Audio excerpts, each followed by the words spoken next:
মদিনাতুল মুনাওয়ারার পাশে যুদ্ধ হবে, খন্দকের যুদ্ধ। রাসূল নিজে গর্ত খনন করলেন, পরীক্ষা খননে কাজে লেগে গেলেন। সাহাবায়ে কেরামও রাসূলের সাথে কাজ করে, নবী নিজে কাজ করে, পাথরগুলো উঠায়।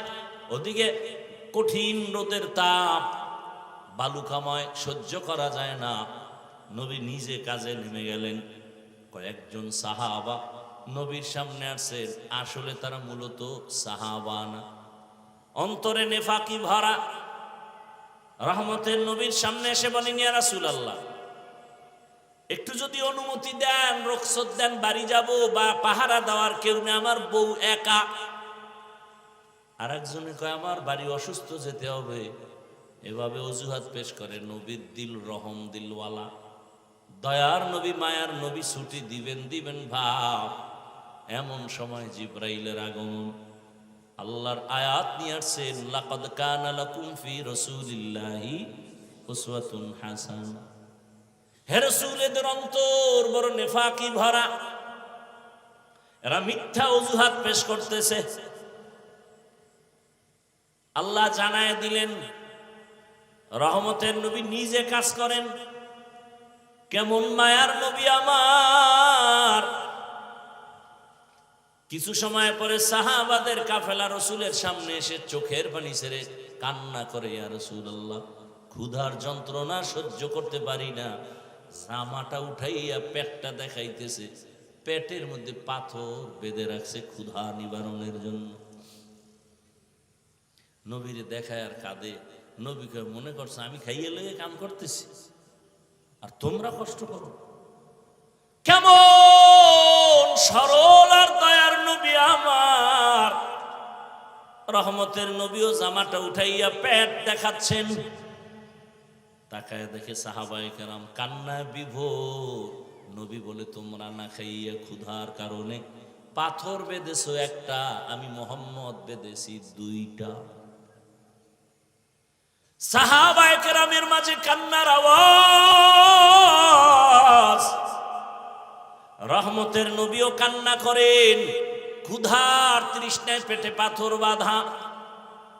পার্শ্বেই ঘর হলো পয়গম্বরের সাহাবী জাবের রাদিয়াল্লাহু তাআলা আনহুর বাড়ি। সাহাবী জাবের একটা দৌড় দিয়ে চলে গেছেন। ঘরের মধ্যে গিয়া বিবি সাহেবাকে বললেন, সালামু আলাইকুম ইয়া আহলাল বাইত।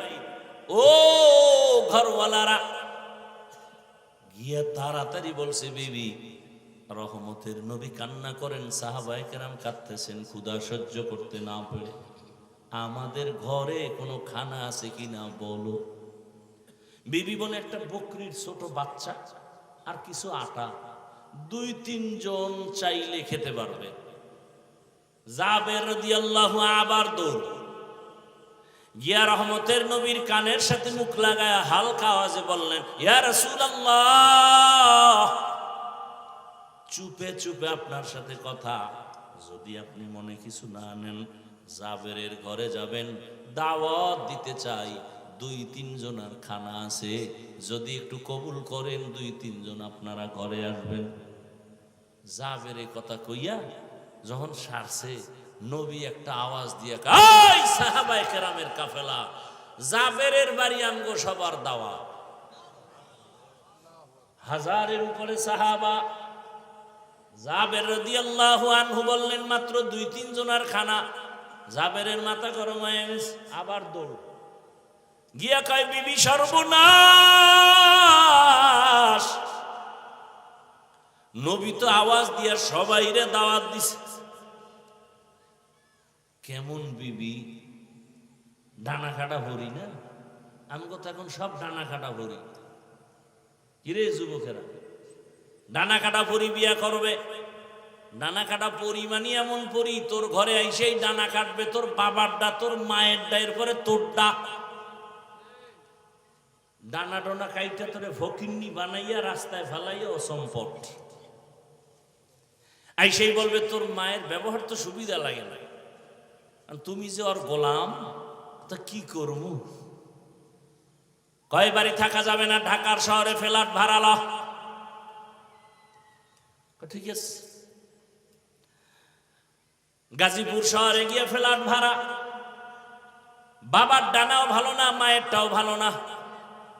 এবার ফ্ল্যাট লইয়া তুমি একদিকে যাও, তোমার বিবি আর একদিকে যায়, কিছু টাকা পয়সা তোমারটা খাইয়া লইয়া কয়েকদিন পর কয় তোর ডানা দুইটাও ভালো না। এবার তোমারে ফকির বানাইয়া এরপরে বিদায় হয়ে গেছে। এই আমি কি বানায় বানায় বলতেছি? এ আকাম কি আমাকে সোনার বাংলায় চলে না?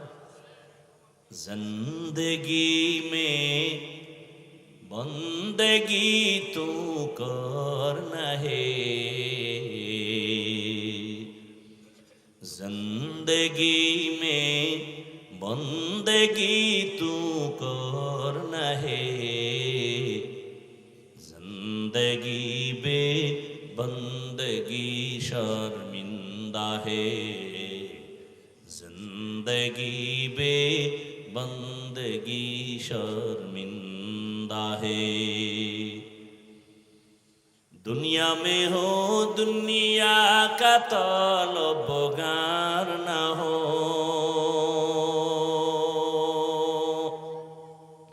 बाजार से गुजर हो खरीदार न हो। ये दुनिया एक मिसले कागज फूल है, ये दुनिया एक मिसले कागज फूल है, जिंदगी में बंदगी तू करना है, जिंदगी बे बंदगी शर्मिंदा है, जिंदगी बे बंदगी शर्मिंदा है, जिंदगी में बंदगी कुन बंदगी, बंदगी बे जिंदगी शर्मिंदगी। জাবের গিয়া বলেন, ও বিবি, রহমতের নবী সবাইকে দাওয়াত দিছে, উপায় কি? বিবিও এমন আবেদা সালেহা, এমন আল্লাহর পেয়ারা বান্দি, স্বামীর পেরেশানিটা এক শব্দ দিয়া স্বামীকে পেরেশান মুক্ত করেছে। ডাক দিয়া কয়, স্বামী আমার, সবাইরে দাওয়াত তুমি দিছো কেন? রহমতের নবী। রহমতের নবী যেহেতু মোবারক জবান দিয়া বলেছেন, বরকত ছাড়া কিছুই হবে না, টেনশন করিও না। এরম বিবি ভাবা, সান খাবা, ডানা খাটা হরিয়ানো। জাবের আবার এবার মনের পেরেশানি কমছে, আইসে রসুলের কাছে। নবী কয়ে, যাবে টেনশন করো, যাও তোমার বিবিকে বলো বকরির বাচ্চা পাকাইয়া পাত্রে রাখবে, ঢাকনা দিয়া, রুটি বানায় ঢাকনা দিয়া রাখো, আমি রসুল এসে আমি ঢাকনা উঠাবো। নবীর সংবাদ আবার চলে গেলেন বাসায়, সংবাদ পৌঁছে দিয়েছেন, রান্না করে ঢাকনা দিয়া রাখছেন। রহমতের নবী সাহাবাদেরকে নিয়ে হাজির হয়ে গেলেন। রহমতের নবী বলেন, ওই তরকারি আর রুটির পাত্র নিয়ে আসো ঢাকনা সহ। রসুলের সামনে হাজির। নবী রুটি উঠায়, গোশত দেয়, লাইনে লাইনে সাহাবায়ে কেরাম নিতেছেন, পেট ভরে মজা করে খাইতেছেন। সব সাহাবায়ে কেরাম পেট ভরে গোশত আর রুটি খাইলেন। এরপরে রসুল বলে, জাবের, তোমার সন্তান বিবিদের নিয়ে যাও, যা আছে ভিতরে গিয়া খাওয়াইয়া দাও। জাবের বলে, আল্লাহর কসম, যেমন ভাবে নিছিলাম ওই পরিমাণ রুটি গোশত এখনো আছে। ইমামুল আউয়ালিন আল আখিরিন, বহরে সদকা রহমাতাল লিল আলামিন। দিল থাকতে হয়, মাথা গরম, মেহমান দেখলেই মাথা গরম। ঘরে আসে আর পরও খাওয়াইতে চায় না। রসুলের আদর্শের সাহাবা এরা নাই, তারপর মেহমান পাইলে অনেক খুশি। কারণ মেহমান আসা মানি বরকত, রিজিকের দরজা খুলে যায়। নিজে না খাইয়া অন্যের জন্য পাগল পারা হয়ে আছেন তারা, এরপরেও তারা আল্লাহর মহব্বত থেকে এক চুল পরিমাণ পিছনে ফিরে যান না। ও আল্লাহর বান্দারা, ও পর্দার আড়ালের মা বোনেরা, ও যুবক, আল্লাহ কোরআনে বলেন খবরদার, ওয়া আম্মাস সাইলা ফালা তানহার, তোমার কাছে যদি কেউ চায় সাইলকে ধমক দিও না, সাবধান।